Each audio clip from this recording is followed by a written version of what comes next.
ಕಾಶ್ಮೀರದಲ್ಲಿ ಪಂಡಿತರ ನರಮೇಧದ ಬಗ್ಗೆ ನಾವು ಕೇಳಿದ್ದೀವಿ, ನಾವು ಓದಿದ್ದೀವಿ. ಆ ಪಂಡಿತರು ಈಗ ಎಲ್ಲಿ ಹೋದ್ರು ಅನ್ನೋದನ್ನ ವಿಚಾರ ಮಾಡಿದಾಗ ಬಹುತೇಕ ಜನ ಪಂಡಿತರು ಕಾಶ್ಮೀರವನ್ನ ಬಿಟ್ಟು ಬೇರೆ ಬೇರೆ ಕಡೆಗೆ ಹೋದ್ರು. ಅಳಿದುಳಿದ ಪಂಡಿತರನ್ನ ಭಾರತ ಸರ್ಕಾರವೇ ವಿಶೇಷವಾದಂತಹ ಕ್ವಾರ್ಟರ್ಸ್ ಗಳ ಮೂಲಕ ಅವರಿಗೆ ರಕ್ಷಣೆಯನ್ನ ಕೊಡ್ತಾ ಇದೆ. ನಾನಿರುವಂತ ಈ ಒಂದು ಸ್ಥಳ ಇದೆಯಲ್ಲ, ಇದು ಶೇಖ್ಪುರ ಅಂತ ಹೇಳಿ ಪಂಡಿತರು ಇರುವಂತ ಜಾಗ. ಇದು 300 ಪಂಡಿತರ ಕುಟುಂಬಗಳಿದಾವೆ. ನೋಡಿ, ತ್ರಿವರ್ಣ ಧ್ವಜ ಮೇಲ್ಗಡೆ ಹಾರಾಟ ಮಾಡ್ತಾ ಇದೆ. ಅಲ್ಲಿ ಭಾರತದ ತ್ರಿವರ್ಣ ಧ್ವಜ ಕೇಸರಿ, ಬಿಳಿ, ಹಸಿರು, ನಮ್ಮ ಅಶೋಕ ಚಕ್ರ ಇರುವಂತ ನಮ್ಮ ಹೆಮ್ಮೆಯ ತ್ರಿವರ್ಣ ಧ್ವಜ ಹಾರಾಟ ಮಾಡ್ತಾ ಇದೆ. ಈ ಕಾಲೋನಿಯ ಒಳಗಡೆ ಇರೋದೆಲ್ಲವೂ ಕೂಡ ಪಂಡಿತರ ಮನೆಗಳು. ಪಂಡಿತರ ಮನೆಯ ಮುಂದ್ಗಡೆ ಇರೋದು BSF ನ ಪೊಲೀಸ್ ಸಿಬ್ಬಂದಿ, ಭದ್ರತಾ ಸಿಬ್ಬಂದಿ ಪಂಡಿತರ ಮನೆಯನ್ನ ಕಾವಲು ಕಾಯ್ತಾ ಇದ್ದಾರೆ. ಇಂದು ಪಂಡಿತರ ಪರಿಸ್ಥಿತಿ ಹೆಂಗಾಗಿದೆ ಅಂತ ಹೇಳಿದ್ರೆ ಅದನ್ನ ಊಹಿಸಿಕೊಳ್ಳಿಕ್ಕೂ ಕೂಡ ಸಾಧ್ಯ ಇಲ್ಲ.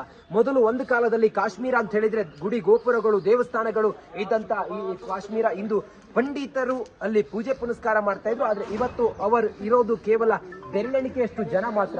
ಇದು ಇಲ್ಲಿನ ಚಿತ್ರಣ. ಇಲ್ಲಿರುವಂತ ಮನೆಗಳು, ಆ ಮನೆಗಳನ್ನೆಲ್ಲ ನೋಡಿ, ಆ ಮನೆ ಅಲ್ಲಿ ಗಮನಿಸ್ತಾ ಇದ್ರಿ, ಸುತ್ತಲೂ ಕೂಡ ಕಾಂಪೌಂಡ್ ಇದೆ. ಯಾರು ಕೂಡ ಒಳಗಡೆ ಬರೋದಕ್ಕೆ ಅವಕಾಶವೇ ಇಲ್ಲ. ಒಂದ್ ರೀತಿಯಲ್ಲಿ ರಿಸ್ಟ್ರಿಕ್ಟೆಡ್, ಫುಲ್ಲಿ ರಿಸ್ಟ್ರಿಕ್ಟೆಡ್ ಏರಿಯಾ ಇದು. ಸಂಪೂರ್ಣವಾಗಿ ನಾಕಾಬಂದಿ ಇಲ್ಲೂ ಕೂಡ ಇರುತ್ತೆ, ಪೊಲೀಸ್ ಬಂದೋಬಸ್ತ್ ಇರುತ್ತೆ, ಭದ್ರತಾ ಪಡೆಗಳು ಎನಿ ಟೈಮ್ ಇರ್ತದೆ. ಯಾವುದೇ ಉಳಿದ ಪಂಡಿತರನ್ನ ರಕ್ಷಣೆ ಮಾಡೋದಕ್ಕೋಸ್ಕರ ಇಲ್ಲಿ ಒಳಗಡೆ ಮುಂದೆ ಬರೋದಕ್ಕೆ ಸಾಧ್ಯವೇ ಇಲ್ಲ. ಇಲ್ಲಿ ಪಂಡಿತರು ಇಲ್ಲಿ ಇರ್ತಾರೆ ನೋಡಿ. ಪಂಡಿತರ ಹುಡುಗರೆಲ್ಲ ಹೊರಗಡೆ ಬರೋದನ್ನ ತಾವು ಗಮನಿಸ್ತಾ ಇದ್ರಿ.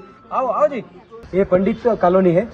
पंडित कॉलोनी क्या बोलते हैं, वही कॉलोनी में पूरा कंफर्टेबल है? हाँ, पूरा कितना फैमिली है यहाँ पे? करीब 500-600। ओके, पहले आप किधर रुका था? पहले हम जम्मू में रहता। कितना साल हो गए इधर आके? 10 साल हो गया। कैसा है वही कश्मीर में पंडित का परिस्थिति कैसा है? अभी तो ठीक ही है सर, लेकिन ये बीच में होता रहता है। आतंकवादी को डर है आपको? हाँ, आतंकवादियों से है थोड़ा, लेकिन अभी फिलहाल तो ठीक। आपका फैमिली वही भयोत्पादक आतंकवादी का अटैक में मर गए, वो पूरा इंसिडेंट है ना? कौन सर? बहुत दुखी बात है सर, ये जो मरे हैं यहाँ पे। ಭಾರತ್ ಮಾತಾ ಕಿ जय, ಭಾರತ್ ಮಾತಾ ಕಿ जय, ಭಾರತ್ ಮಾತಾ ಕಿ जय। ಎಸ್, ನೋಡಿ, ಇದು ಪಂಡಿತರು ಹೇಳ್ತಿರುವಂತ ಮಾತು, ಇಲ್ಲಿರುವಂತ ಅಳಿದುಳಿದ ಪಂಡಿತರ ಮಾತಾಗಿದೆ. ನಾವು ಭಾರತೀಯರು ಇವ್ರ ಜೊತೆಗೆ ಎಂದೂ ಇದ್ದೀವಿ, ಸದಾ ಇದ್ದೀವಿ. ಭಾರತ ಒಂದು, ಭಾರತದ ಸಾರ್ವಭೌಮತೆ, ಭಾರತದ ಏಕತೆ, ಭಾರತದ ಭದ್ರತೆ ಅಂತ ಹೇಳಿ ಬಂದಾಗ ಇಡೀ ಭಾರತ ದೇಶ ಜೊತೆಗಿದ್ದೀವಿ. ಈ ಆತಂಕವಾದಿಗಳನ್ನ ಹೆಡೆಮುರಿ ಕಟ್ಟುವಂತ ಕೆಲಸ ಭಾರತ ಎಂದಿಗೂ ಮಾಡುತ್ತೆ. ಭಾರತದ ಅಸ್ಮಿತೆಯನ್ನ, ಈ ಕಾಶ್ಮೀರದ ಅಸ್ಮಿತೆ, ಈ ಪಂಡಿತರನ್ನ ಉಳಿಸುವಂತ ಅಥವಾ ಈ ಪಂಡಿತರಿಗೆ ಒಂದು ಮೂಲ ನೆಲೆಯನ್ನ ಕಲ್ಪಿಸುವಂತ ಪ್ರಯತ್ನ ಭಾರತ ಎಂದಿಗೂ ಕೂಡ ಮಾಡುತ್ತೆ. ಜೈ ಹಿಂದ್, ಜೈ ಭಾರತ್ ಮಾತಾ ಕಿ ಜೈ. ಜಮ್ಮು ಕಾಶ್ಮೀರದಿಂದ ನಾನು ರಂಜಿತ್ ಶಿರಿಯಾರ್, ರಿಪಬ್ಲಿಕ್ ಕನ್ನಡ. ಜೈ ಹಿಂದ್. ಕಾಶ್ಮೀರದಲ್ಲಿ ಪಂಡಿತರ ನರಮೇಧದ ಬಗ್ಗೆ ನಾವು ಕೇಳಿದ್ದೀವಿ, ನಾವು ಓದಿದ್ದೀವಿ. ಆ ಪಂಡಿತರು ಈಗ ಎಲ್ಲಿ ಹೋದ್ರು ಅನ್ನೋದನ್ನ ವಿಚಾರ ಮಾಡಿದಾಗ ಬಹುತೇಕ ಜನ ಪಂಡಿತರು ಕಾಶ್ಮೀರವನ್ನ ಬಿಟ್ಟು ಬೇರೆ ಬೇರೆ ಕಡೆಗೆ ಹೋದ್ರು.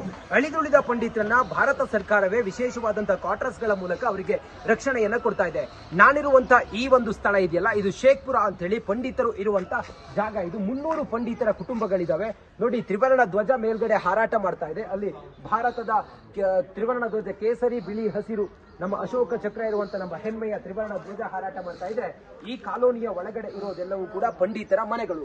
ಪಂಡಿತರ ಮನೆಯ ಮುಂದ್ಗಡೆ ಇರೋದು BSF ನ ಪೊಲೀಸ್ ಸಿಬ್ಬಂದಿ, ಭದ್ರತಾ ಸಿಬ್ಬಂದಿ ಪಂಡಿತರ ಮನೆಯನ್ನ ಕಾವಲು ಕಾಯ್ತಾ ಇದ್ದಾರೆ. ಇಂದು ಪಂಡಿತರ ಪರಿಸ್ಥಿತಿ ಹೆಂಗಾಗಿದೆ ಅಂತ ಹೇಳಿದ್ರೆ ಅದನ್ನ ಊಹಿಸಿಕೊಳ್ಳಿಕ್ಕೂ ಕೂಡ ಸಾಧ್ಯ ಇಲ್ಲ.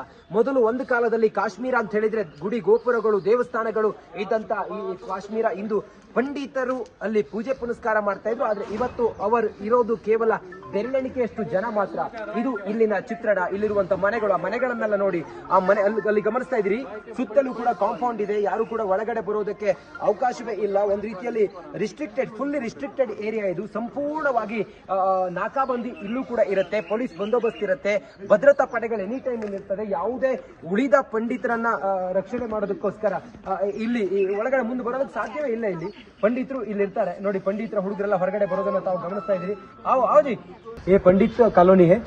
पंडित कॉलोनी क्या बोलते हैं, वही कॉलोनी में पूरा कंफर्टेबल है? हाँ, पूरा कितना फैमिली है यहाँ पे? करीब 500-600। ओके, पहले आप किधर रुका था? पहले हम जम्मू में रहता।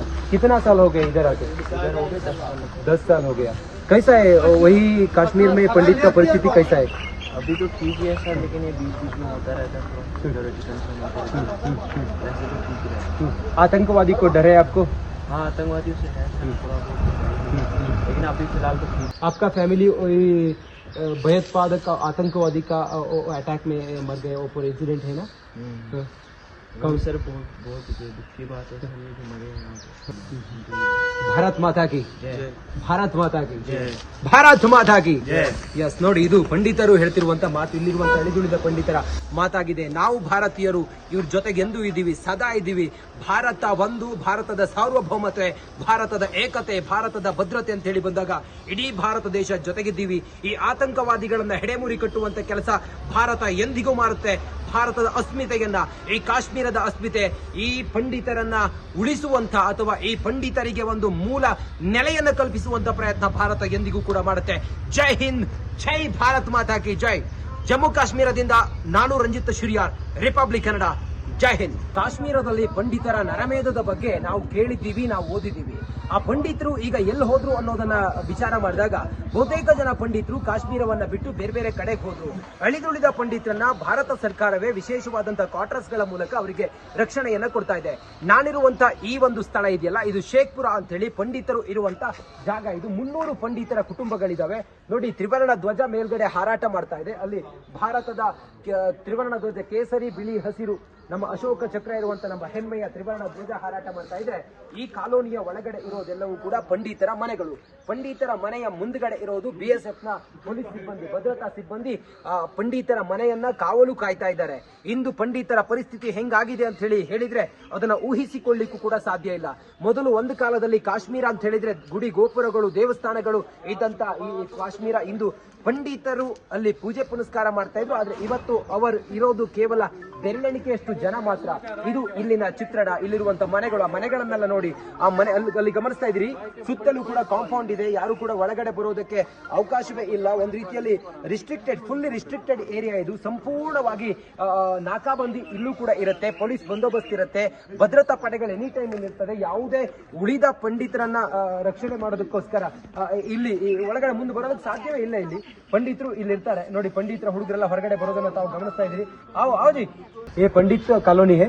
पंडित कॉलोनी क्या बोलते हैं, वही कॉलोनी में पूरा कंफर्टेबल है? हाँ पूरा कितना फैमिली है यहाँ पे? करीब 500-600। ओके, पहले आप किधर रुका था? पहले हम जम्मू में रहता। कितना साल हो गए इधर आके? इधर हो गए 10 साल। 10 साल हो गया। कैसा है वही कश्मीर में पंडित का परिस्थिति कैसा है? अभी तो ठीक ही है सर, लेकिन ये बीच में होता रहता है, सिक्योरिटी टेंशन होता रहता है। वैसे तो ठीक ही रहता है। आतंकवादी को डर है आपको? हाँ, आतंकवादियों से है सर थोड़ा बहुत, लेकिन अभी फिलहाल तो ठीक। आपका फैमिली वही भयोत्पादक आतंकवादी का अटैक में मर गए, वो पूरा इंसिडेंट है ना। कौन सर बहुत बहुत दुखी बात है सर, ये जो मरे हैं यहाँ पे। ಭಾರತ್ ಮಾತಾ ಕಿ जय ಭಾರತ್ ಮಾತಾ ಕಿ जय ಭಾರತ್ ಮಾತಾ ಕಿ जय ಎಸ್, ನೋಡಿ ಇದು ಪಂಡಿತರು ಹೇಳ್ತಿರುವಂತ ಮಾತು, ಇಲ್ಲಿರುವಂತ ಅಳಿದುಳಿದ ಪಂಡಿತರ ಮಾತಾಗಿದೆ. ನಾವು ಭಾರತೀಯರು ಇವ್ರ ಜೊತೆಗೆ ಎಂದೂ ಇದ್ದೀವಿ, ಸದಾ ಇದ್ದೀವಿ. ಭಾರತ ಒಂದು, ಭಾರತದ ಸಾರ್ವಭೌಮತೆ, ಭಾರತದ ಏಕತೆ, ಭಾರತದ ಭದ್ರತೆ ಅಂತ ಹೇಳಿ ಬಂದಾಗ ಇಡೀ ಭಾರತ ದೇಶ ಜೊತೆಗಿದ್ದೀವಿ. ಈ ಆತಂಕವಾದಿಗಳನ್ನ ಹೆಡೆಮುರಿ ಕಟ್ಟುವಂತ ಕೆಲಸ ಭಾರತ ಎಂದಿಗೂ ಮಾಡುತ್ತೆ.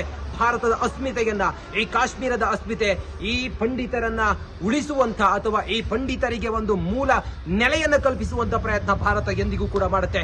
ಜೈ ಹಿಂದ್, ಜೈ ಭಾರತ್ ಮಾತಾ ಕಿ ಜೈ. ಜಮ್ಮು ಕಾಶ್ಮೀರದಿಂದ ನಾನು ರಂಜಿತ್ ಶಿರಿಯಾರ್, ರಿಪಬ್ಲಿಕ್ ಕನ್ನಡ. ಜೈ ಹಿಂದ್.